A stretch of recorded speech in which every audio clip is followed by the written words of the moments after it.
In the race for exploration and colonization during the 16th century, Spain was the empire to beat. Francis Drake, a brilliant pirate, was chosen by England's Queen Elizabeth I to lead numerous attacks on the Spanish naval fleet as an official privateer.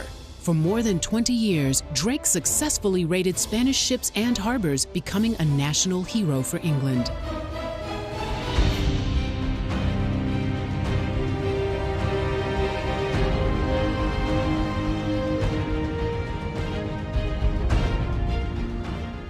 Drake was born in England around 1540, the oldest of 12 brothers. As a young man, he joined a fleet belonging to his cousins, the Hawkins family. Together, they seized and looted merchant ships along the French coast. Drake soon realized that the new African slave trade offered bigger fortunes than mere piracy, and like many people of his time, engaged in this reprehensible business. In 1567, he took a ship of captives from Africa and illicitly sold them to colonists in the New World, despite the Spanish ban on English trading in the Spanish colonies. His ship was attacked as punishment, and many of his crew died. Drake escaped and returned to England with a lifelong hatred of Spain. In 1572, Queen Elizabeth, who resented Spain's ban on English trade in the New World, granted Drake a privateering commission, essentially an official approval to raid and loot Spain's property. Later that year, he made his first voyage as a privateer, sailing to Panama. He captured Nombre de los Dios, an important Spanish port, and then attacked a silver-carrying mule train. Drake returned to England rich and famous. Queen Elizabeth was pleased. In 1577, with hostilities between England and Spain brewing, Queen Elizabeth unleashed Drake on the Spanish fleet. They agreed that he would sail up the west coast of the New World, capturing and pillaging any Spanish ship that he found.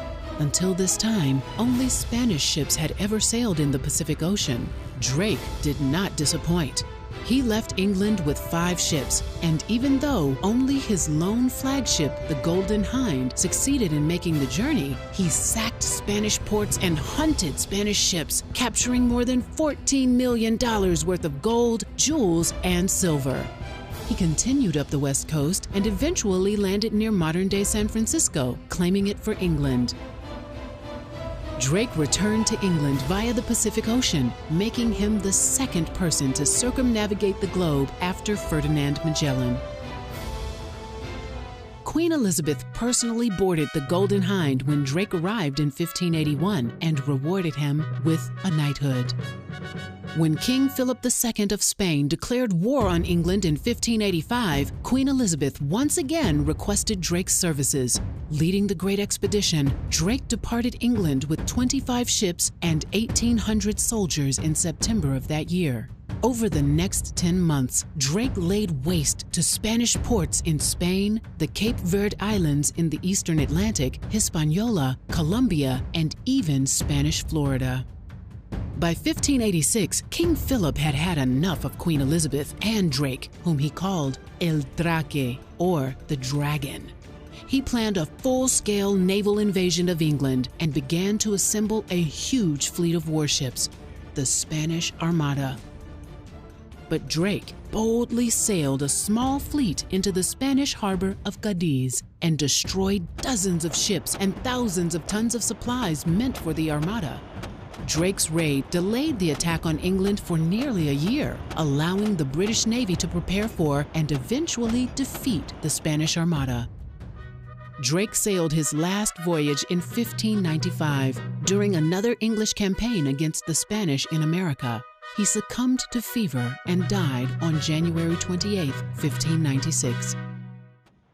In an era of fierce competition for land and wealth, Francis Drake was a seafaring hero to England.